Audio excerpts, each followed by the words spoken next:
Welcome to my channel Ritubala Verma. देखिए आज मैं आपके सामने नई डिज़ाइन सिंधी कढ़ाई के लेकर आई हूँ।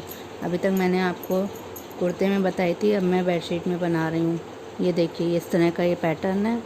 अब इसको मैं बनाना शुरू करूँगी।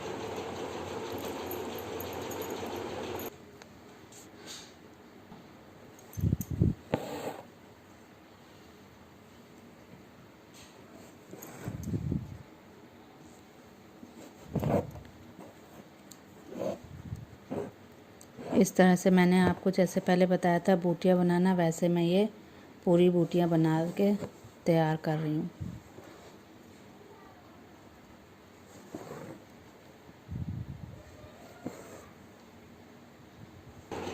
देखिए मैंने इस तरह की ये बूटा बना लिया है। अब इसी तरह से मैं पूरा बना लेती हूँ।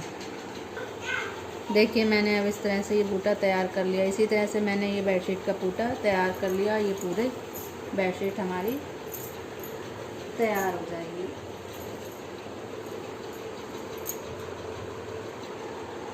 ये बेडशीट के बूटे तैयार हो जाएंगे।